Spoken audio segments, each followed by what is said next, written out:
기도합니다. 아멘. 오늘은 그 지팡이 머리에 의지하여 라는 제목으로 함께 말씀을 나누도록 하겠습니다. 지난주에 우리가 비대면 온라인으로 예배를 드리다 보니까 처음으로 아무도 없는 공간에서 저희 방송실에도 사람이 없고 반주자도 없고, 그래서 이제 컴퓨터로 이렇게 연결된 리모컨 하나를 들고 이렇게 이제 말씀도 전하고 이렇게 했는데 너무 어렵더라고요. 참 혼자 신앙생활하는 건 참 어려운 것 같아요. 그렇죠? 네. 그래서 하나님이 교회를 주시고 또 함께 신앙생활을 할 수 있는 지체를 주시고 한 것 같아요. 혼자는 정말 어려운 것 같아요. 들어주는 사람이 없으니까 아무리 설교 준비를 잘하면 뭐합니까? 들어주는 사람이 없으니까 말이 더듬어지고 무슨 이야기를 하는지도 모르겠고 다시 하고 싶고 그렇더라고요. 근데 또 어떻게 다시 해요?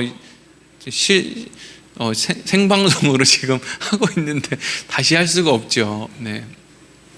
그래서 우리 성도님들이 계시고 거기서 이렇게 이야기 나눌 수 있는 게 너무나 감사한 일이구나라는 것을 또 이렇게 없어 봐야 그게 고마운 걸 아는 거니까 그것을 많이 지난 시간에 느꼈는데, 지난 시간에 어쨌든 말씀 다 들어보셨죠? 네, 다 들으셨죠? 이삭에 대해서 얘기했어요. 이삭에 대해서 하나님이 이삭을 어떻게 믿음 있는 사람으로 만들어 가시는가, 요거 얘기했어요. 여러분, 성경은 이삭이라는 위대한 사람은 어떻게 그런 믿음을 가질 수 있었나, 이런 이야기를 우리에게 하려는 게 아니에요. 우리에게 이삭이 얼마나 연약했는데 하나님이 그 사람을 어떤 과정을 거쳐서 이렇게 만들어내셨는가, 이것을 우리에게 이제 이야기해 주는 게 성경이죠. 제가 어렸을 때 교회만 가면 이제 어른들이 믿음 이야기를 많이 했어요.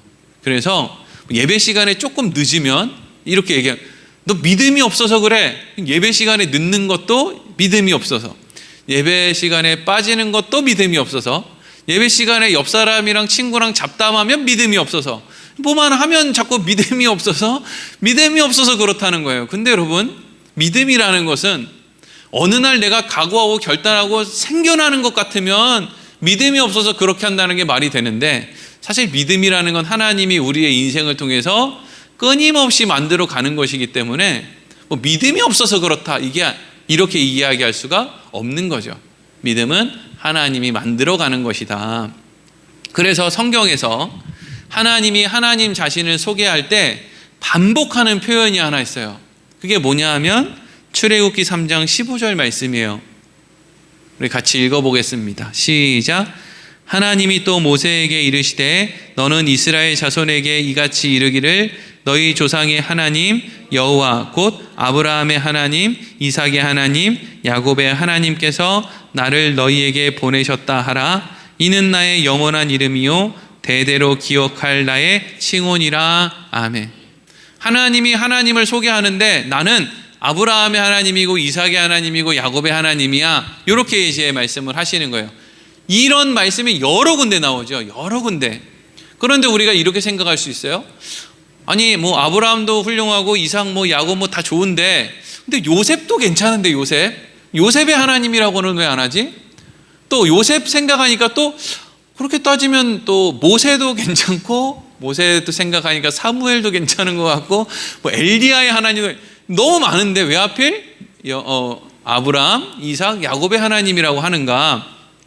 여기에서 아브라함, 이삭, 야곱은요 위인의 하나님, 이렇게 위대한 사람들도 믿었던 하나님, 이런 의미가 아니라 하나님이 겁이 나서 자기 부인도 얼마든지 팔아먹을 수 있는, 당장 하나님의 음성을 듣고도 얼마든지 배고프면 도망갈 수 있는, 하여튼 하나님을 믿겠다고 얘기해놓고 돌아서서는 비웃는 이런 인생들도 하나님이 믿음의 사람으로 만들어낸 하나님은 전능한 하나님이다 라는 표현이 아브라함의 하나님, 이삭의 하나님, 야곱의 하나님이에요.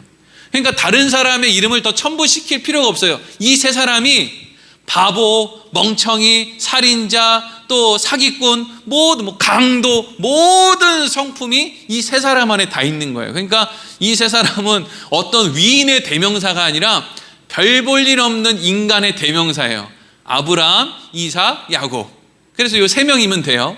그런데 나는 그의 하나님이다 라는 건 뭐예요? 그들을 내가 이렇게 믿음의 사람으로 바꿔놓은 것은 내가 그렇게 했다. 그러니까 나는 전능하다. 나는 뭐 너희들을 이렇게 바꿀 정도로 너희들을 사랑한다. 이 모든 것을 다 담고 있는 것이 아브라함과 이삭과 야곱의 하나님이에요. 그래서 지난 시간에 이제 이삭을 하나님이 믿음의 사람으로 만들어내고 어떻게 축복을 하고 이걸 나눴고, 오늘은 이제 야곱에 대해서 함께 이제 하나님이 야곱을 어떻게 믿음의 사람으로 만들어내시는지를 함께 말씀을 나누는 거예요. 성경이 이러한 기록들을 우리에게 자꾸 이야기하는 건 우리가 믿음의 사람으로 살아가는 인생의 과정이 자꾸 이런 생각을 들게 하기 때문이에요. 아, 하나님은 나한테 관심이 있나? 하나님은 살아있나? 하나님 내 기도 들으시나? 나 이렇게 힘든데 하나님 뭐 하시지? 라고 하는 의문이 모든 그리스도인들에게 든다는 거예요, 이게. 그래서 하나님이 이런 야곱에게 내가 믿음을 어떻게 줬는지 그의 삶을 한번 봐. 그러면 너희들의 삶이 이해가 될 거야. 이런 식으로 의미를 담아서 쓴 게 성경이란 말이죠. 여러분, 야곱은 태어날 때 뭐 자기가 뭐 모르고 그랬겠죠. 뭐 태어날 때 뭐 알아서 그랬겠습니까? 형의 발 뒤꿈치를 붙들고 태어났어요. 그래서 딱 그런 단어가 있는 거예요. 야곱, 발 뒤꿈치를 잡는다라고 하는 의미의 단어가 있어서 이름이 야곱이 된 거예요. 그런데 발 뒤꿈치를 잡는다는 또 하나의 어떤 의미가 누군가를 속인다는 의미가 같이 있는 거죠. 그러니까 야곱은 태어날 때부터 자기가 생각지도 않은 형의 발목을 붙잡고 태어나는 바람에 이름이 아주 그냥 좀 별로예요, 별로. 저도 저희 어머니가 이름을 조금 그렇게 지어가지고 얼마나 놀림을 많이 받았는지. 예. 하여튼 근데 목사님들 중에 또 제 이름 비슷한 사람들이 또 많아서 또 목사님들 모임 가면 또 좀 괜찮은데, 학교 다닐 때는 그냥 뭐 배삼룡이랑 무슨 관계냐고 얼마나 묻는지 참 피곤했어요. 예. 근데 뭐 그래도 저는 뭐 그냥 어떤 사람의 이름을 닮은 거지, 태어날 때 누군가의 이름을 사기꾼이라고 짓는 사람은 없잖아요. 여러분 생각해 보면 야곱만 사람 속입니까? 야곱만? 에서도 사람 속여요. 이삭도 사람 속이고요. 아브라함도 사람 속이고, 사람들은 다 사람들 속이면서 살잖아요. 근데 이름이 야곱이고 이름이 어떻게 하다 보니까 속이는 자라는 이름이 이렇게 되어지니까 이상하게 야곱은 거짓말하다만 걸려도 어이구 저 이름이 저러니까 저러는 것 봐, 이런 식으로 더 막 그냥 상처를 받게 되는 거죠. 그게 이제 야곱이에요. 자기가 알고 발뒤꿈치 잡고 태어난 것도 아닌데 말이죠. 그런데 모든 사람들이 속고 속이고 이제 사는 게 똑같은데, 그 중에서 이제 하나님이 야곱의 인생에 관심을 갖게 되는 거예요. 그리고 꼭 발 뒤꿈치를 잡는 그런 인생을 또 살게 하는 걸로 우리에게 속고 속이는 인생이 무엇인지를 가르쳐 주기 위해서 이제 야곱을 성경이 기록해 놓는 거죠. 야곱이 모든 사람들도 다 속고 속이며 살지만 야곱에게 이제 초점을 맞춰서 야곱이 열심히 속이며 살아요. 또 속아 넘어가며 살죠. 야곱이 제일 많이 속인 사람, 또 제일 많이 속아 넘어간 사람은 누구냐면 자기 자신이에요. 야곱이 뭐 형도 속이고 부모도 속이고 다 속이는데 야곱이 제일 많이 속이는 대상이 누구냐면 자기 자신이라고요. 여러분, 사람이 누굴 제일 많이 속여요? 자기 자신을 제일 많이 속이죠. 그래서 어떻게 해요? 야, 너 아침에 5분만 더 자면 진짜 개운할 거야. 이렇게 누가 속여요? 내가 나를 속여요. 5분만 더 자면 개운할 것 같은 거죠. 근데 5분 더 자면 진짜 개운해요? 더 찝찝해요. 더. 오늘 새벽 기도 안 가고 그냥 푹 자면 너는 건강하게 100살까지 살 거야. 네가 금방 죽는 건 다 새벽 기도 가서 그래. 누가 내 귀에다가 그렇게 속삭이는 거예요? 내가 나한테 그렇게 속삭이는 거예요. 한 잔만 더 마시면 너 진짜 행복할 거야. 이러고 자꾸 한 잔만 더 마시라고 그러죠. 안 행복하거든요. 그거 해도 별거 아니거든요. 근데 내가 나를 속이는 거예요. 저 고기 다 먹고 수육 하나가 딱 남았는데 그 한 점을 내가 새우젓에 싸가지고 이렇게 먹으면 너무 맛있고 좋을 거야. 근데 그거 먹으면 막 속이 부대끼거든요. 안 먹는 게 차라리 낫거든요. 야곱이 평생 속이며 사는데 누구를 속이며 사느냐? 자기 자신을 속이며 살죠. 야곱이 어느 날 팥죽을 써요. 형이 멀리 사냥 나간 걸 알고 집에서 계획적으로 팥죽을 쓴 거예요. 그러다가 형이 올 때, 저기 형이 오는 게 보이니까 막 더 팥죽을 막 부채를 붙여가면서 냄새를 막 풍겨요. 그래가지고 형이 팥죽 냄새를 맡고 배가 고파서 와서 뭔가 이야기를 할 수 있도록 상황을 다 만들어 놓죠. 근데 야곱은 그것이 계획적이라고 형한테 이야기를 하지 않아요. 마치 자기도 지금 너무 배가 고픈데, 그래서 자기도 열심히 지금 겨우겨우 이 팥죽을 써가지고 이거 먹고 자기도 기운을 차려야 되는데, 그때 마침 형이 우연히 온 것 같은 상황을 야곱이 만든 거죠. 그래서 형한테 이렇게 얘기하는 거예요. 형, 나도 이거 안 먹으면 지금 죽을 것 같아. 근데 이걸 형한테 그냥 주라고? 그냥 주기는 좀 아깝고, 그러면 이제는 내가 형 할 테니까 형은 그냥 동생 해. 그러니까 여러분, 쌍둥이로 태어났으니까 사실 야곱하고 에사오하고 몇 초 차이 안 나잖아요. 몇 분 차이 안 난단 말이죠. 그러니까 형한테 이렇게 얘기하는 거예요. 형은 형 좋아하는 사냥 열심히 해. 그럼 내가 가정을 돌볼게. 내가 가장할게. 형은 형 하고 싶은 거 하면서 열심히 들로 산으로 다니면서 자유롭게 살아. 뭐 이렇게 이제 제안을 한 거죠. 에서가 처음 그 팥죽 먹으면서 그래 너가 이제 형 해, 네가 가장해 이렇게 했을 때는 이게 그냥 우연히 이렇게 상황이 되었다고 생각했지, 야곱이 계획적으로 이것을 자기가 올 때에 맞춰서 팥죽을 쓰고 실질적으로 지금 야곱은 배도 안 고프고 이런 상황일 거라고는 생각하지 않았어요. 그냥 우연인데 이게 야곱에게도 정말 필요한데 내가 야곱의 것을 먹으니까 그래 나도 그에 맞는 대가를 줘야지, 이런 생각으로 이제 이렇게 했단 말이죠. 근데 알고 보니까 이 모든 것이 다 야곱의 사기극이었어요. 중요한 건 이 사기극이 결국에는 들통이 났다는 거죠. 여러분, 역사상 모든 거짓말은 다 들통나게 돼 있어요. 시간이 지나면 다 들통이 나요. 그러니까 여러분 너무 고민할 게 없어요. 다 들통이 나요. 세상 사람들이 다 모를 줄 알고 했는데 다 들통이 나요. 그러니 뭐 이건 좀 다른 얘기지만 예수님의 부활이 거짓말이라는 것이 들통나지 않았다는 건 그게 진리라는 증거가 될 수 있는 것이죠. 여러분, 야곱이 결국에는 에서가 알아요. 그때 야곱이 배가 고픈 게 아니었고 그때 계획적으로 그렇게 했고, 근데 여러분 결국에는 그 일을 야곱이 왜 꾸민 거예요? 그 팥죽을 왜 그렇게 형한테 먹이면서 그걸 뺏은 거예요? 이 장자의 권한을 내가 가지면 내가 어떻게 할 거라는 거죠? 내가 행복할 거야. 이게 여러분 우리를 속여요. 이게 우리 살을 못 빼게 만들어요. 이게 우리 술을 못 끊게, 이게 담배를 못 끊게, 이게 내가 돈의 노예가 되는 모든 것으로부터 나를 자유롭지 못하게 하는 바로 요거예요. 이게 나를 행복하게 만들 거야. 그 마지막 냉면. 제가 일주일 동안 2주 동안 자가격리를 했는데, 일주일은 그냥 잘 있었는데 지난 일주일 동안은요 위에 소화성 궤양 뭐 이런 게 생겨가지고 진짜 일주일 동안 거의 뭐 죽도 거의 뭐 죽만 먹었거든요. 그러니까 지금 제가 자꾸 먹는 얘기가 나오나 봐요. 아유, 냉면 먹고 싶어. 근데 지금 냉면 먹으면 큰일 나요. 그 냉면 먹으면 그 돼지갈비에 냉면 싸가지고 먹으면 얼마나 맛있을까, 요런 생각이 우리한테. 근데 그거 막상 먹으면 어떻게 돼요? 돼지갈비하고 그 찬 거 얼음 띄운 거에다가 기름 끼는 거 먹으면 속 안 좋죠 뭐. 근데 내가 나를 속이는 거예요. 그거 먹으면 맛있을 거라고.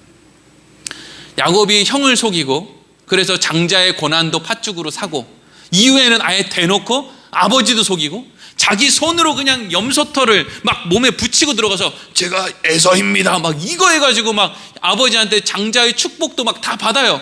이런 아주 어떻게 보면 너무 무리한 일이죠. 이건 뭐 이렇게까지 해야 돼? 다 들통날 건데 뭘 그렇게까지 해? 근데 그렇게까지 야곱이 했던 이유는 뭐냐면 야곱이 자기 자신을 속이었기 때문이에요. 사람이 사람을 열심히 속이죠. 사람이 속여요. 저 남자랑 결혼하면 저 남자가 나를 행복하게 해줄 거야 라고 생각해서 결혼하지만 실질적으로는 저 남자가 나를 행복하게 해주지 않을 거라는 거 다 알고 결혼을 해요. 근데 왜 그렇게 해야 합니까? 내 욕심이 자꾸 내 눈을 가리는 거예요. 저 여자랑 결혼하면 행복할 거야 라고 생각해서 결혼했는데 실제로는 안 행복해요. 알고 결혼한 거예요. 그냥 내 욕심이 잠깐 가렸을 뿐이에요. 내가 이 자식을 열심히 키워봐야 얘가 나한테 별로 그렇게 행복을 주지 못할 거라는 걸 알아요. 지금이 더 그냥 어렸을 때나 행복을 주지 커봐야 소용없다는 걸 아는데 그냥 내 욕심이 아니야, 우리 애는 다를 거야, 이리로 그냥 갈 뿐이에요. 그리고 그냥 현실을 자각하게 되는 거죠. 자식이 실망시키는 게 아니에요. 그게 그냥 원래 현실이에요. 내 욕심의 눈꺼풀을 벗었을 때 현실이라고요. 야곱은 열심히 속인다고 했는데 다 들통나고, 자기 자신을 속였던 것은 자신에게 행복이 되어오는 것이 하나도 없었어요. 에서가 자기를 속이고 장자권도 뺏어가고 장자의 축복도 뺏어가니 야곱이 너무 미워가지고 죽이겠다고 펄펄 뛰니까 그 소리를 엄마 리브가가 다 듣고 야곱을 이제, 야, 너 장가 가야 되니까 장가 갔다는 명분으로 삼촌 집에 좀 가라, 뭐 이렇게 해가지고 이제 야곱이 삼촌 집으로 가게 돼요. 이거 다 들어보신 적 있죠? 야곱이 삼촌 집으로 막 수천 킬로를 걸어가는 과정에 베델에서 하나님도 만나고 막 이러는데요. 여러분, 하나님을 만난다, 하나님을 본다, 기적을 경험한다, 이게 야곱을 변화시키지 못해요. 하나님을 보여주면 내가 하나님을 믿겠어 라고 하는 것은, 이게 지금 앞뒤가 안 맞는 게 뭐냐면, 하나님을 보여주면 내가 하나님을 믿겠다라고 하는 이야기는 하나님의 존재를 믿겠다라는 이야기예요. 그렇죠? 누군가가 하나님을 보여주면 믿겠다. 근데 성경에 우리가 기독교에서 이야기하는 믿음이라는 것은 하나님의 살아계심을 믿어주는 걸 믿음이라고 하지 않아요.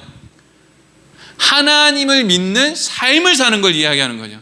하나님을 믿는 정신을 얘기하는 거예요. 여기 믿음은 하나님이 살아계시다는 걸 난 믿어, 그건 믿음 아니에요. 기독교에서 얘기하는 믿음이 아니라고요. 그러니까 사람이 하나님을 보면 하나님이 살아있다는 건 믿겠죠. 근데 기독교에서 얘기하는 하나님을 믿는 건 못하는 거예요. 그래서 야곱이 하나님을 봤어요. 그러니까 하나님이 살아있다는 걸 믿죠. 근데 하나님을 믿는 삶을 살지는 못하는 거예요. 그러니까 정말 야곱이 하나님을 보았음에도 하나님을 믿는 삶을 살지는 못하죠.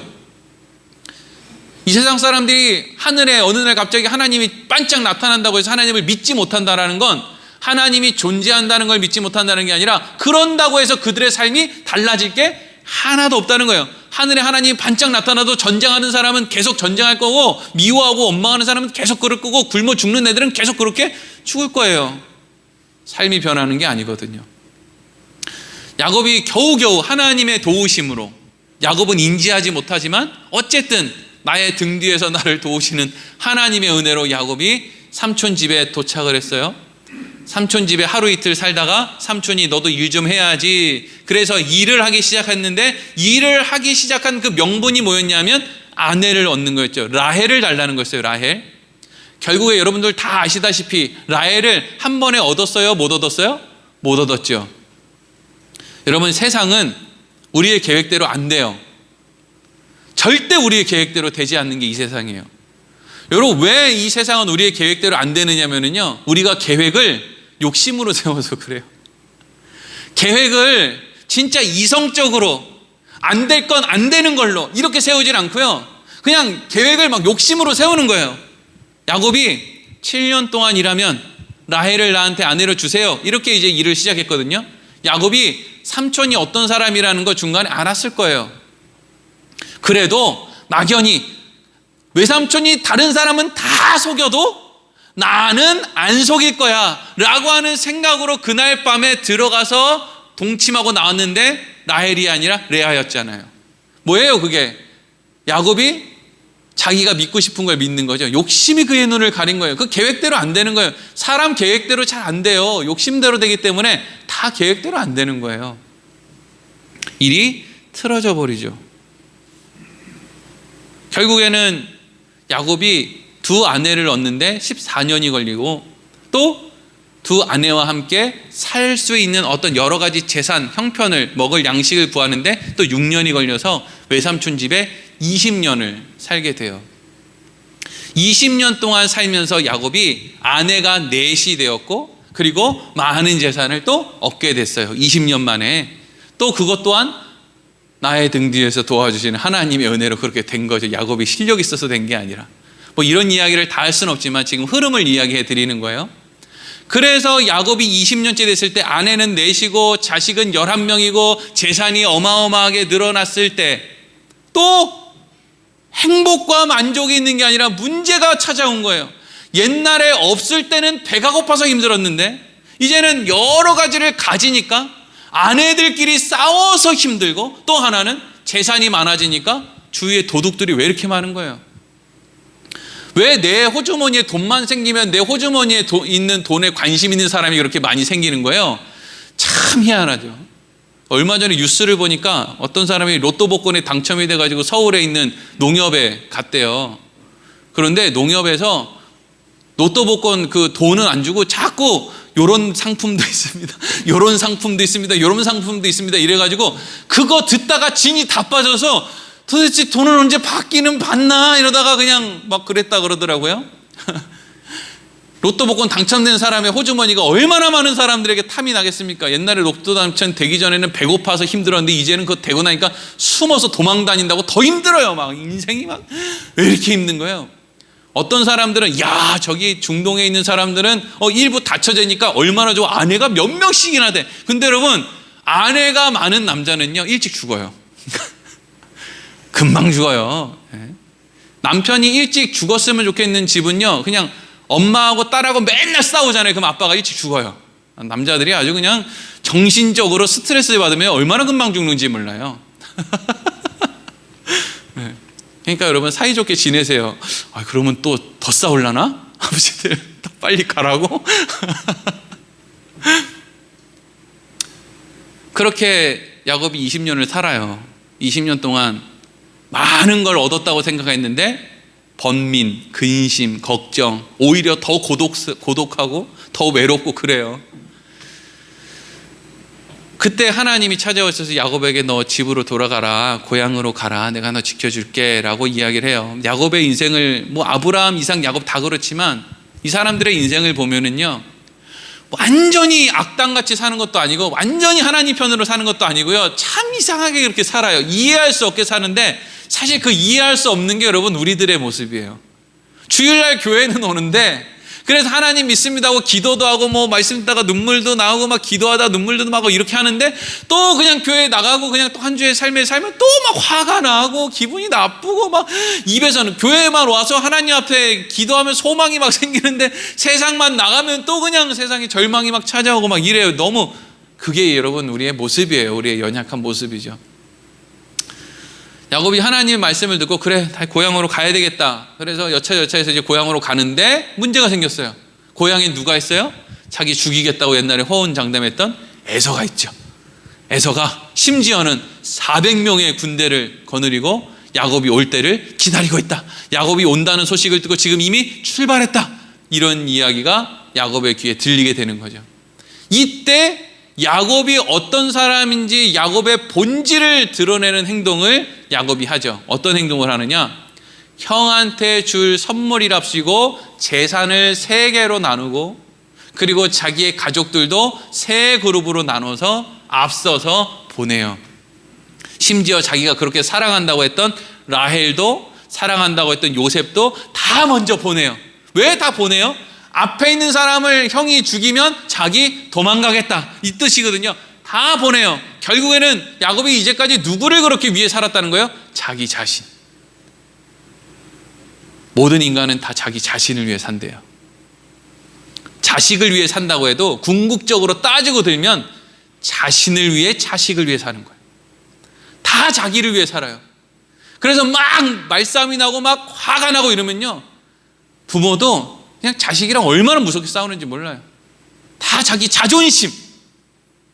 야곱이 다 보내고 자기 혼자만 약복강을 사이에 두고 자기는 이쪽 가나안이 아닌 이쪽 반대편, 그리고 자기 가족들은 다 저쪽 가나안 편, 에서가 오고 있는 그 편으로 다 보내고 자기 혼자 거기 남아있는 거예요. 자, 이제 여기서부터 이제 오늘 우리가 말씀을 좀 볼 거예요.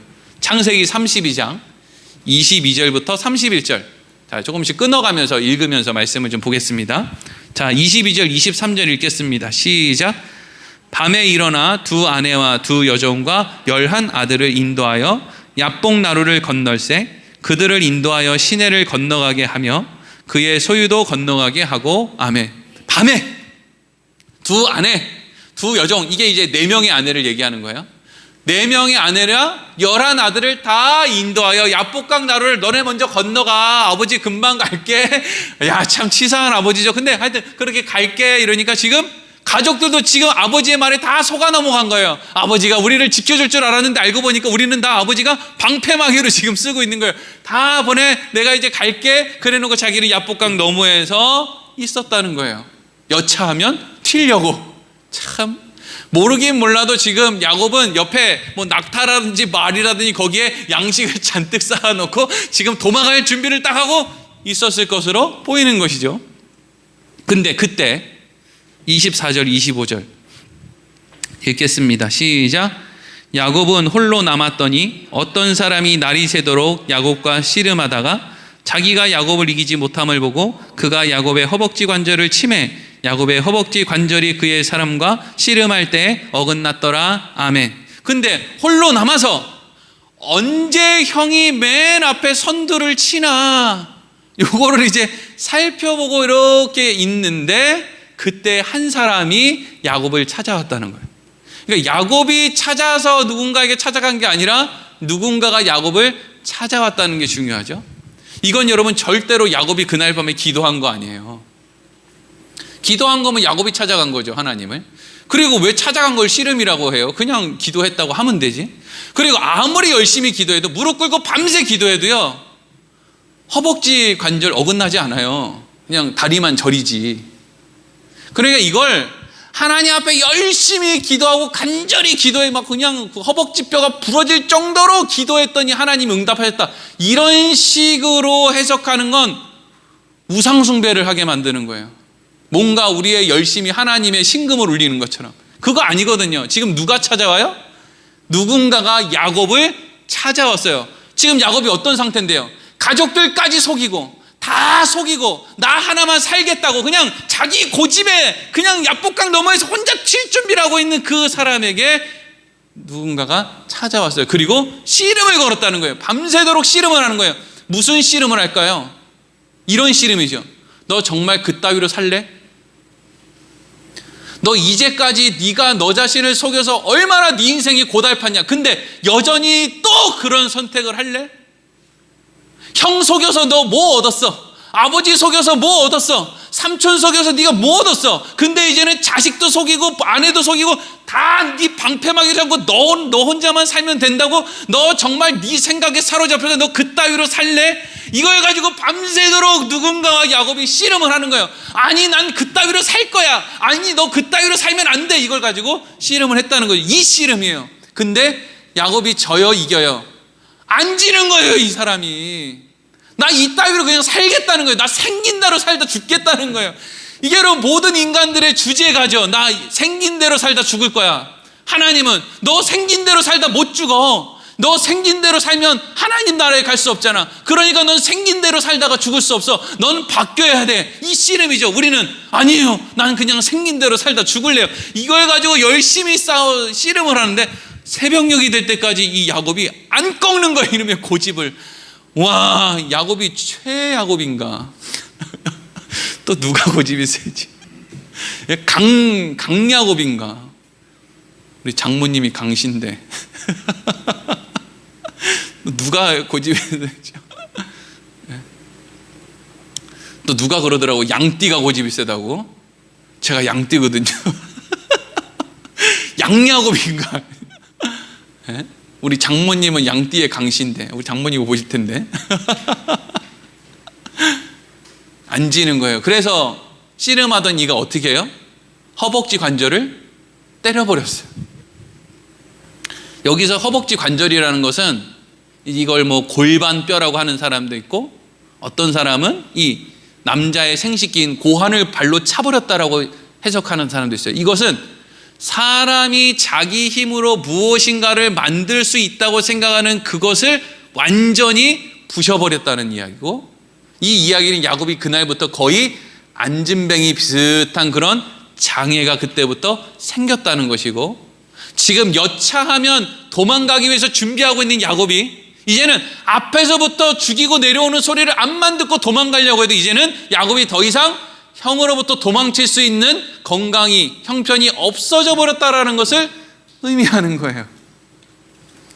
여러분, 사람이 생각하면 다 할 수 있을 것 같죠? 뭐 열심히 하면 다 할 수 있을 것 같죠?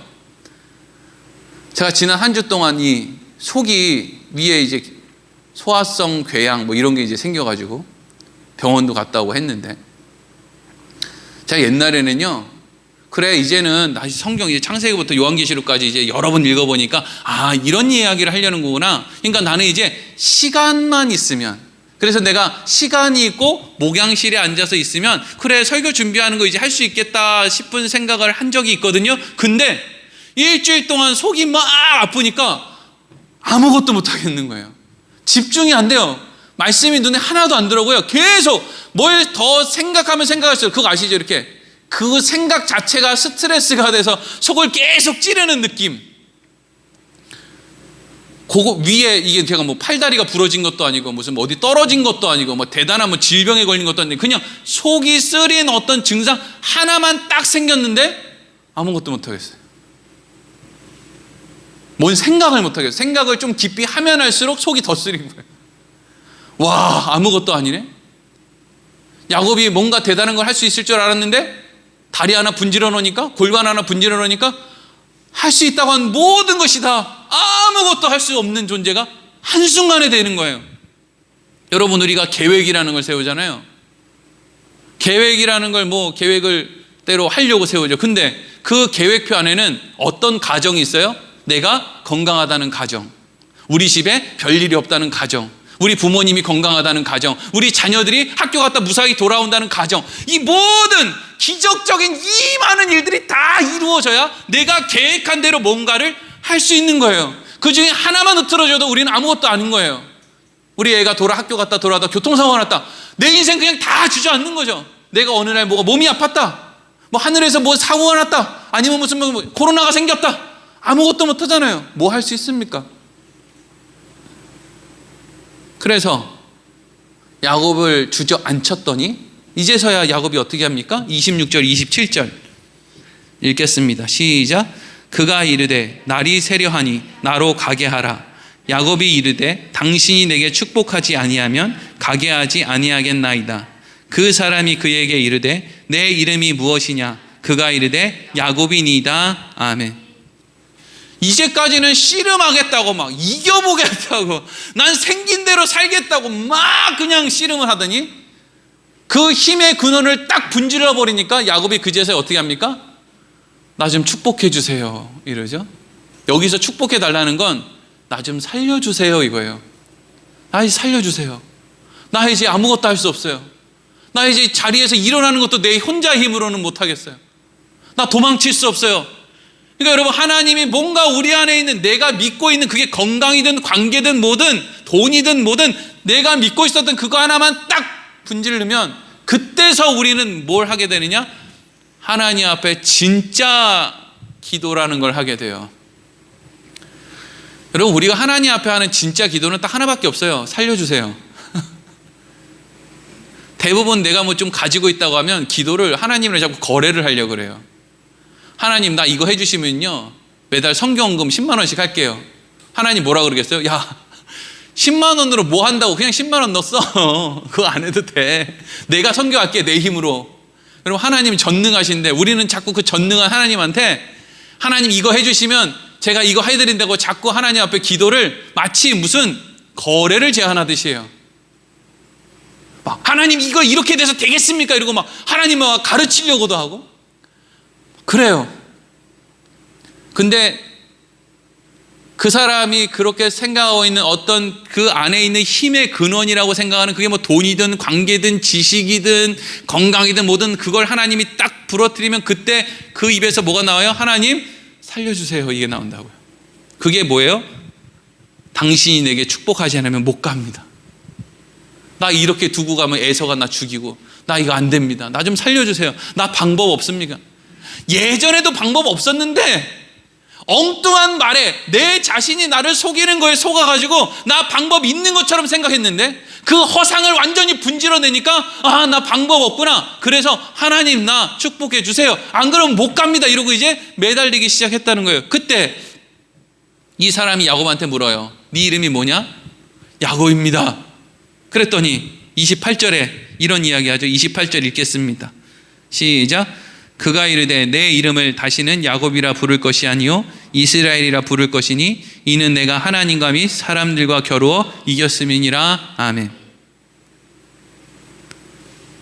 여러분, 이게 중요한데요, 우리는 야곱이라고 하는 사람의 이름이 결국 지금 오늘날에 있는 그 이스라엘의 이름의 기원이라는 거 들어본 적 있어요.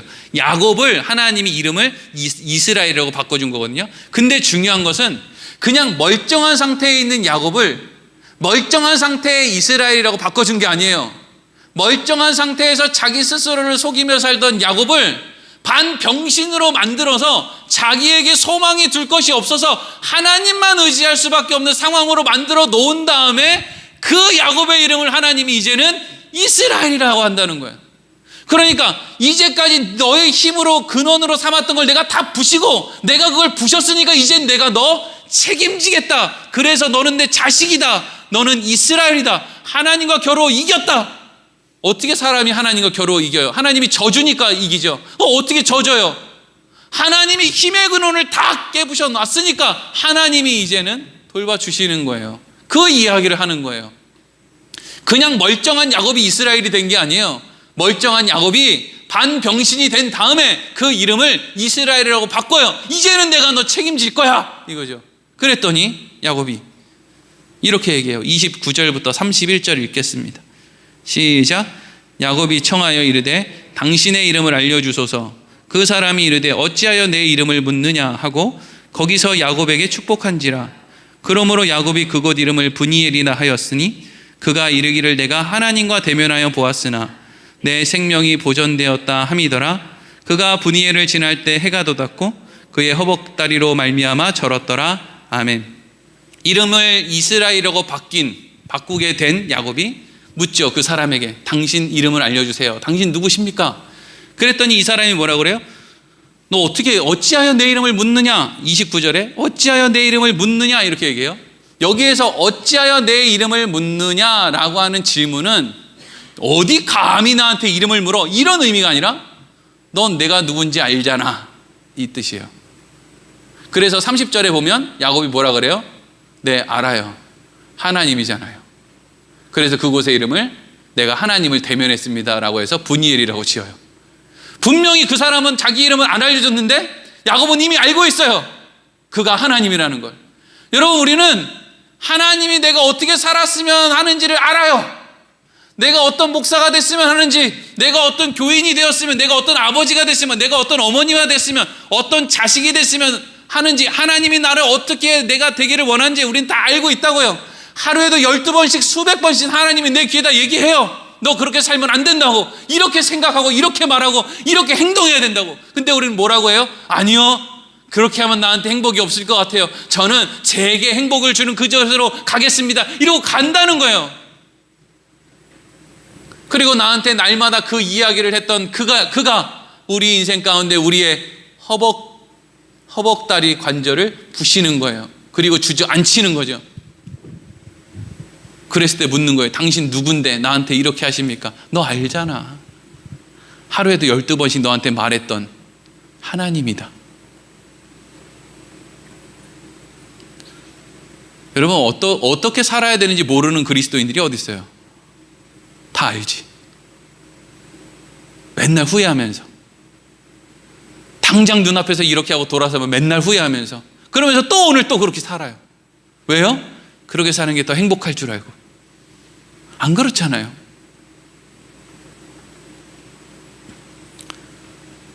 그때부터 하나님이 야곱의 인생에 찾아오셔서 야곱의 힘의 근원이었던 허벅다리 관절을 분지러 엎으시고, 자, 이제 너는 이스라엘이다 라고 하는 그때부터 야곱의 인생에 야곱이 다리를 절게 돼요.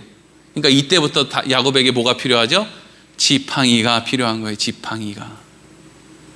31절 말씀에 그의 허벅다리로 말미암아 절었다라고 되어 있죠. 그때부터 야곱이 절기 시작해요.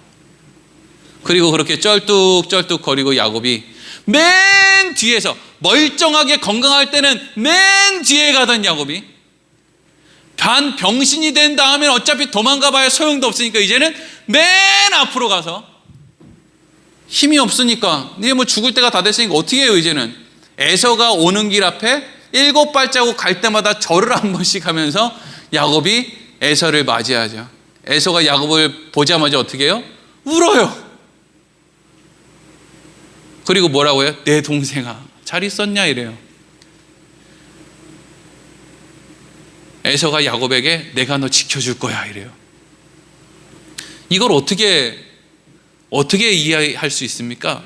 나를 죽이려고 지난 20년 동안 칼을 갈고 왔던 형의 마음을 누가 이렇게 눈 녹듯이 녹일 수가 있어요? 뭐가 이렇게 눈 녹듯이 녹일 수 있죠? 하나님이 그렇게 하는 거예요. 하나님이. 무엇을 통해서요? 내가 내 힘의 근원이라고 했던 것이 완전히 무너지고 나니까 이제는 거기에서 살 길이 열리는 거예요. 우리는 살아갈 때 하나님 저 다른 사람 도움 좀 안 받고 살았으면 좋겠고요.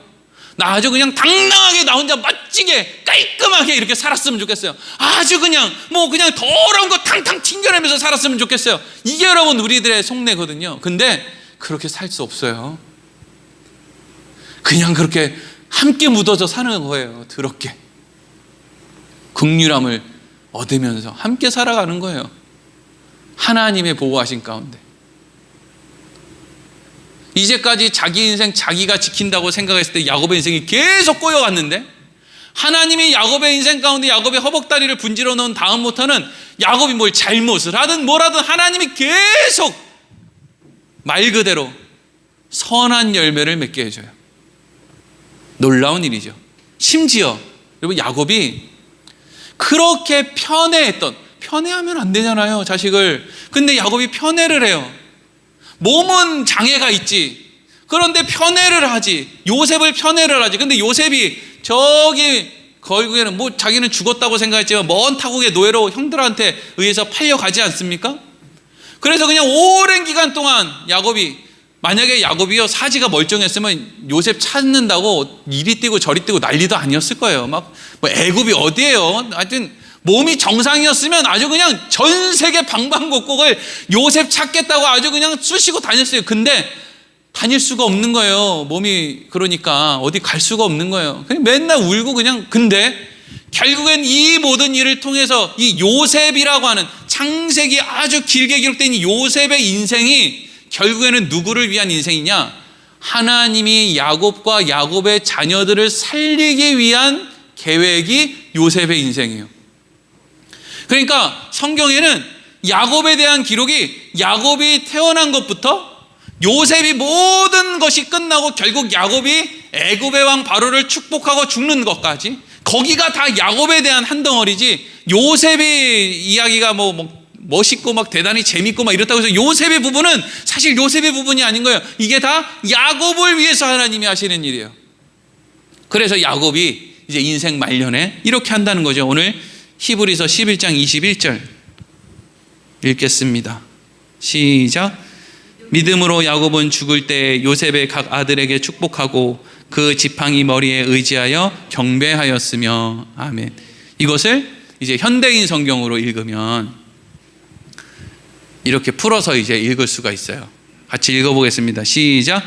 믿음으로 야곱은 죽을 때 요셉의 아들들을 하나하나 축복해 주었고 또한 그의 지팡이를 의지하여 하나님께 경배드렸습니다. 여러분 여기에서 단지 지팡이에 의지했다는 것은 그냥 눈에 보이는 그 막대기, 다리에 힘이 없으니까 막대기 짚고 서서 하나님께 경배, 이런 의미가 아니죠. 여기에 있어서 이 지팡이는 그날 나를 절개하신 그 하나님이 나의 인생을 지금 이렇게 축복하셔서, 지금 야곱이 어디 있는데요? 야곱이 어디에서 지금 요셉과 자식 아들들을 축복해요? 지금 애굽에 있는 거잖아요. 애굽에 말할 수 없는 상황 속에서 다 굶어 죽는데 하나님이 자기는 인지하지도 못할 때 야곱을 막 팔려가게 만들어서 거기서 다 환경 만들어 놓고 막 거기서 무슨 애굽의 총리가 되고 난리가 났는데 거기서 이제 다 야곱을 다 거기로 또 불러들이고 이 모든 것들을 다 하나님이 이스라엘이 된 야곱을 위해서 환도뼈를 분질러 놓은 그 허벅지 관절을 분질러 놓은 그 야곱을 위해서 하나님이 이 모든 걸 하셨다는 거죠. 그리고 그날부터 내가 내 실력으로 살지 않는 것, 그것의 상징이 뭐예요? 지팡이를 의지하는 것, 하나님을 의지할 수밖에 없는 상황, 여기서 여러분 오해하면 그러니까 우리가 하나님을 의지하며 살아야 되겠구나, 결단해야지, 이거 아니에요. 암만 결단해보세요. 그렇게 사라지는지. 결단한다고 사라질 것 같으면 벌써 우리나라에 예수가 수천만 명 나올게요. 결단한다고 사라지는 게 아니에요. 이렇게 살 수밖에 없는 환경으로 하나님이 몰아넣는다는 거예요. 지팡이를 지을 수밖에 없는 환경으로 몰아넣고, 너 왜 지팡이를 지을 수밖에 없는 환경에서 살아가는 줄 알아? 결국에는 너에게 하나님이 이렇게 하실 것이기 때문이야, 이거죠. 그래서 야곱이 그 자식들을 축복할 때도, 마지막에 하나님을 경배할 때도 다 무엇을 근거로 하느냐? 내 힘을 꺾으시고 하나님을 의지할 수밖에 없는 자리로 인도하신 하나님의 주권, 그것을 의지해서 자식들을 축복하고 하나님께 경배하는 거예요. 야곱이 죽기 전에 자식들한테 왜 자기 실력 뽐낼 만한 이야기 할 게 없겠습니까? 하다못해 얼룩무늬 양하고 염소는 어떻게 만드는 줄 알아? 저기 버드나무에다가 얼룩무늬를 이렇게 칠해가지고 동물한테 이렇게 보이면 얼룩무늬 새끼들이 나온다? 이런 것도 얼마든지 가르쳐 줄 수 있잖아요. 자기 인생에 얼마나 많은 교훈이 있습니까? 또 아내 많이 얻지 마, 진짜 골치 아프다, 이런 걸 얘기해 준다든지. 근데 야곱이 인간적인 이야기 한마디도 안 하죠. 사실 여러분, 우리가 죽을 때 자식들한테 예수 잘 믿어라 이렇게 유언할 필요도 없는 거예요. 사실은 하나님이 너희들의 인생을 책임질 거다 이러고 그냥 죽는 거죠. 믿으란다고 믿습니까? 믿지 말란다고 안 믿습니까? 오늘 본문의 말씀은 이제 히브리서 기자가 히브리서 수신자들에게 하는 이야기잖아요. 히브리서 수신자들의 삶이 꼭 우리의 삶과 같아요. 예수는 믿었단 말이죠. 예수 믿고 나서 좋은 일이 가득할 줄 알았는데 좋은 일은커녕 어려움이 찾아온단 말이죠. 어려움이 찾아오면 도망가야 될 것 같은데 또 도망가고 싶은 마음도 없는 거예요. 그러니까 믿음으로 살려니 힘들고 도망가자니 찝찝하고 이런, 무섭고 살려니 힘들고 버겁고 이것도 아니고 저것도 아니고, 이게 뭐지? 도대체 이렇게 살아서 이게 되나? 그때 히브리서 기자가 수신자들에게 지금 뭘 얘기하는 거야? 너네 힘으로 만드는 게 아니라 하나님만 의지할 수밖에 없는 상황으로 너희를 끌고 간다. 하나님을 믿어라 이러고 있는 거죠. 여러분, 우리는 초대교회라고 하거나 아니면 무슨 한국의 기독교가 이제 처음 들어왔을 초기에 어떤 그 이야기를 하면 모든 사람이 다 믿음이 좋은 줄로 착각을 해요. 초대교회 교인들은 다 그냥 두 말 안 끄고 순교하고 머리를 막 뒤밀고 나 죽여라 이럴 것 같고, 대한민국의 한국의 처음 초대 일제시대의 그런 기독교인들은 다 주기철 손양원이 돼가지고 나는 신사참배하는다 죽여라 이럴 것 같은데, 아니에요. 그런 사람들은 0.001%예요. 대부분의 그리스도인들은요, 나 예수 몰라요, 나 신사참배 할 거예요, 나 목숨만 살려주세요. 거기 절하면 쌀 한 말 더 준다고요? 그럼 난 절 2번 할 거예요. 이게 여러분 대부분의 기독교인들이에요. 우리는 우리가 생각하는 그 기독교인들을 너무 그 몇몇 사람들을 마치 대부분의 기독교인인 것처럼 얘기를 해요. 아니에요. 대부분의 그리스도인들은요, 신사참배 했어요. 대부분의 그리스도인들은요, 순교를 피해 콜로세움 경기장을 피해 예수를 저주하고 부인하고 예수 십자가를 짓밟고 다 떠나갔어요. 별로 없어요, 죽은 사람. 굳이 예수 믿는 사람 전체를 놓고 따지면 얼마나 죽었겠습니까? 우리가 알고 있는 순교자 몇이나 됩니까? 교단마다 다 도망갔어요. 지금 한번 봐봐요. 제대로 하고 있는 교회 교단 몇이나 됩니까? 그래서 하나님이 우리 인생 가운데 우리의 허벅지 관절을 치시는 거예요. 그걸 통해서 말씀하시는 거죠. 우리의 중심에 뭐가 있는지를 자꾸 말씀하시는 거예요. 그리고 우리를 그렇게 만들어 가신다고요. 나를 의지하는 자리가 아니라 하나님으로 인해서 허락된 지팡이를 의지할 수밖에 없는, 하나님을 의지할 수밖에 없는 자리로 우리를 인도해 가신다고요. 히브리서 수신자들의 그 애매한 상황 속에서 히브리서 기자가 말하는 거예요. 너희에게 예수를 알게 하신 그 하나님께서, 선한 일을 시작하신 그 하나님께서 너희의 인생 가운데 모든 험한 일을 통해서 너희를 완전하게 만들어 가시는 줄을 왜 모르느냐? 하나님이 너희를 온전하게 만들어 가실 것이다. 오늘의 실패가 너희를 절망하게 할 수 없는 것은 내일도 하나님이 너희와 함께 하실 것이기 때문이다 하는 것이죠. 오늘 말씀을 통해서 하나님 우리의 삶도 지팡이를 의지할 수밖에 없는 그러한 삶입니다라고 고백하고, 그럼에도 불구하고 우리도 그러한 삶을 통해서 결국 하나님께 경배할 수 있는 자리에 서게 하여